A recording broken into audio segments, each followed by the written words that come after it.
Alors cette Ligue 1 justement nous pose des soucis cette année, hein. Il faut bien se rendre compte d'une chose, c'est que cette saison sera vraiment exceptionnelle parce qu'elle est loin d'être facile. On n'a jamais été capable de battre les premiers et force est de constater que la défaite hier face à Monaco au Parc laisse une trace dans cette semaine particulière, hein, qui aurait dû se terminer d'une meilleure manière.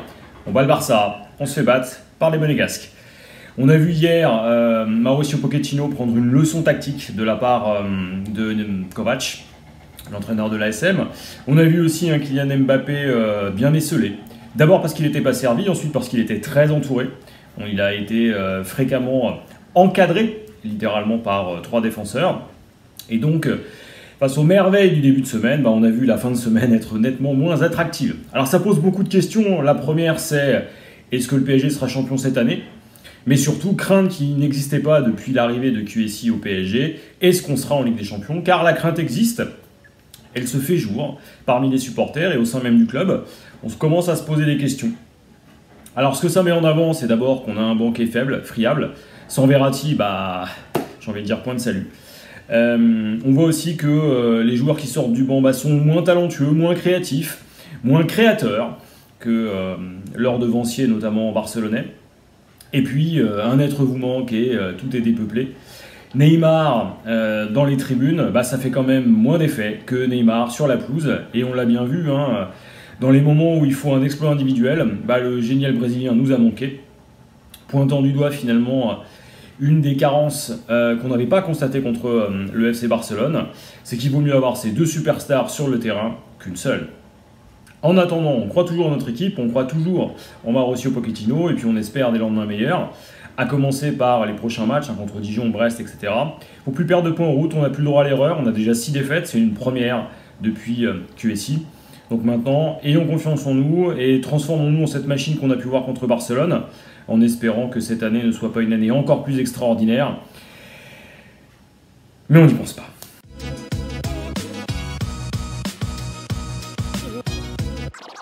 Décidément, c'est donc une semaine pleine de rebondissements.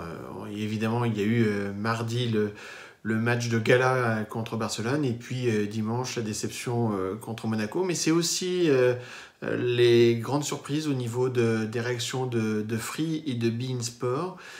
Free qui souhaite renégocier son lot, un lot de 41,8 millions d'euros par an jusqu'en 2024.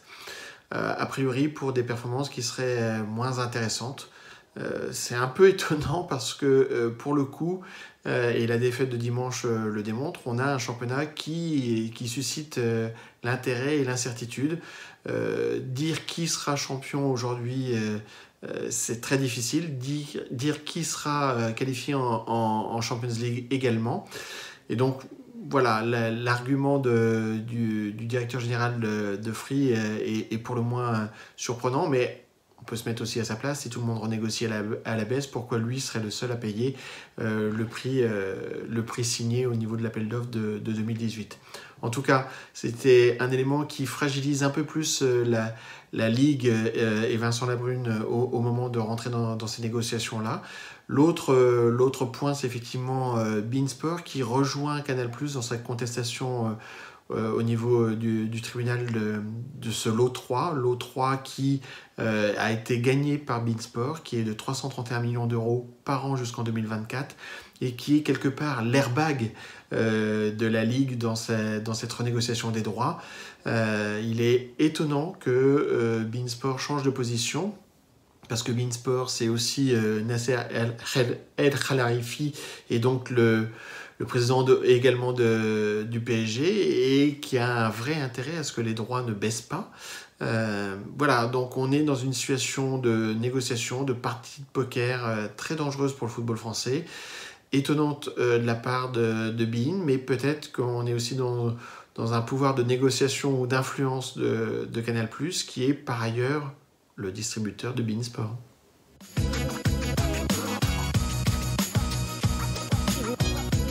Et effectivement, ce que tu poses comme question, c'est pourquoi cette modification de format et les séquences. Pourquoi la modification du format ? On sait qu'il y a des discussions qui ont été engagées il y a déjà maintenant plusieurs années entre les clubs regroupés au sein de l'ICA, donc l'Association européenne des clubs, donc l'UEFA pour réformer le format de la Ligue des Champions, avec cette pression mise par une partie des clubs de l'ICA et en particulier les clubs les plus huppés sur le fait de l'éventuelle création de la Super League avec des fuites plus ou moins savamment orchestrées qui ont pu être organisées, mais aussi avec une réaction ces dernières semaines des confédérations, FIFA et les différentes confédérations mondiales, sur le fait qu'ils étaient contre ce nouveau format. Et donc, c'est un petit peu l'aboutissement de toutes ces négociations et de toutes ces discussions qui font qu'on arrive à cette réforme présentée dans l'équipe, tu l'as dit, dans le journal d'aujourd'hui et sur le site internet hier, qui est une rupture finalement sur le format de la compétition. Pourquoi cette réforme ? Parce que c'est une façon pour l'UEFA, en tout cas c'est un pari, d'augmenter le nombre de matchs, de créer un nouveau format de compétition et donc d'espérer pouvoir le vendre mieux et maximiser les revenus qui seront ensuite reversés aux clubs et en particulier aux grands clubs dont la participation sera très importante puisqu'ils auront du mal à ne pas se qualifier pour ce nouveau format. Donc, c'est un petit peu ça qui fait que l'UEFA aboutit à ce format-là. Ça n'est pas nouveau. Toutes les modifications de format de la Ligue des Champions se sont souvent faites dans le cadre de discussions et de négociations justement entre l'ensemble des parties prenantes. Et c'est une nouvelle fois le cas. Maintenant, les conséquences, donc, juste pour repréciser, donc les conséquences de ce nouveau format d'une Ligue des Champions à 36 clubs, donc 4 clubs qui participent en plus par rapport au format actuel. Mais qui ne comprend finalement que 10 rencontres par club dans le cadre d'un grand championnat qui est un championnat qui n'en est pas vraiment un, puisque toutes les équipes ne s'affrontent pas. Ça va évidemment avoir des conséquences sur les calendriers internationaux et les calendriers domestiques. D'une part, en faisant jouer aujourd'hui autant de matchs, puisqu'on va être sur un nombre de plus de 100 matchs supplémentaires par rapport à la Ligue des Champions, on sait que ça va créer des embouteillages dans le calendrier européen. Donc, il va falloir disposer de nouvelles dates. C'est pour ça que la formule va s'étendre jusqu'en janvier et que des rencontres de la Ligue des Champions se dérouleront également le jeudi, qui est d'habitude une case qui n'est pas utilisée. Et donc, la conséquence de tout ça, outre le fait d'alourdir les calendriers, c'est que ça peut créer de la concurrence avec les ligues domestiques. On sait que les calendriers, c'est très lourd à organiser, notamment quand vous avez les championnats nationaux, les coupes nationales, les éventuelles coupes de la Ligue, même si nous n'en avons plus, et les compétitions européennes, en plus des dates FIFA, en plus des compétitions de l'intersaison, etc. Et ben, ça fait beaucoup. Et donc, il est probable que tout cela contribue à accélérer finalement les discussions qu'on risque d'avoir et qui, de toute façon, avaient été mises sur la table aussi par Vincent Labrune dans une interview au JDD là, à l'automne dernier, sur la réduction du nombre d'équipes dans les élites, et en particulier, en ce qui nous concerne, la réduction du nombre d'équipes en Ligue 1. Donc, est-ce que ça va accélérer le fait que nous passions à 18 voire à 16 clubs? En tout cas, c'était évident que c'est un élément qui va jouer, puisqu'il faut aussi que les joueurs puissent se reposer, puisque la qualité également des compétitions dépend aussi du niveau des joueurs, et que des joueurs reposés, ce sont des joueurs qui seront certainement plus performants. Ici, tu as raison, on est sur une rupture au niveau du format, avec une NBAisation, en tout cas une américanisation de l'approche, puisqu'on a un format de type championnat, alors avec tous les guillemets qui vont bien, puisque dans ce championnat à 36 équipes, vous n'affrontez finalement que 9 autres ou 10 autres équipes, pardon. Donc c'est clair que ce n'est pas un championnat comme nous on a l'habitude de le concevoir. Je pense qu'il faut être ouvert aujourd'hui à des évolutions de format. Mais c'est vrai que c'est une vraie rupture, qu'il va falloir voir si le fan de foot s'y retrouve lui-même dans cette nouvelle organisation et s'il a envie de la consommer. Et puis, tu as raison également, voir quelles seront les conséquences sur les acteurs du football eux-mêmes et sur les clubs. C'est évident qu'avec un nombre de matchs augmenté pour les clubs qui joueront la Ligue des Champions, si on reste à périmètre constant au niveau des ligues domestiques, il va falloir des effectifs plus conséquents, parce que plus de matchs, ça veut dire plus de fatigue, plus de blessures et donc plus de besoins. C'est vrai que c'est des choses qu'on a pu voir par exemple sur l'Euroleague, avec l'Euroleague de basket, avec des clubs qui ont eu tendance à augmenter de façon très significative leurs effectifs, en vue de jouer quasiment avec un effectif sur la JP Elite et avec un autre effectif sur l'Euroleague. Donc il n'est pas impossible que les clubs qui vont participer à ce championnat-là, et notamment les 3 clubs français qui seront qualifiés, ce qui d'ailleurs est, entre parenthèses, est plutôt une bonne chose, si on réfléchit de façon, on va dire, très terre à terre. Avoir 3 clubs automatiquement qualifiés et éventuellement un 4e est une très bonne chose pour le football français. Mais ce qui veut dire que ces 3 clubs ou 4 clubs-là risquent d'avoir la tentation d'augmenter leurs effectifs. Attention toutefois, pour augmenter leurs effectifs, il faudra qu'il y ait une augmentation relativement importante de revenus, sous peine d'avoir des déséquilibres économiques qui continuent de perdurer et d'avoir finalement des clubs qui continuent à perdre de l'argent. C'est également un des travers de l'Euroleague. Très peu de clubs gagnent de l'argent et beaucoup de clubs de l'Euroleague de basket sont extrêmement déficitaires. Donc, tout ça pour dire que créer une ligue fermée ne suffit pas à elle seule à garantir la rentabilité des équipes participantes.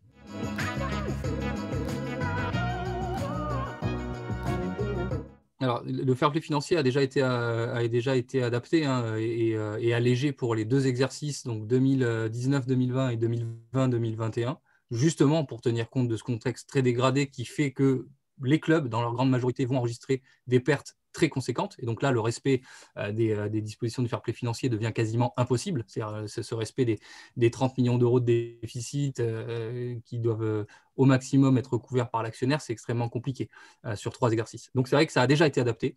Très probablement, du fait que la crise continue à durer, que les clubs sont encore empêchés dans leur possibilité de pouvoir accueillir des spectateurs, qu'il doit y avoir des discussions en ce moment même, dont on n'est pas forcément tenu au courant, entre les parties prenantes, UEFA, représentants des clubs et ligues professionnelles, etc., pour aménager au moins temporairement le fair play financier.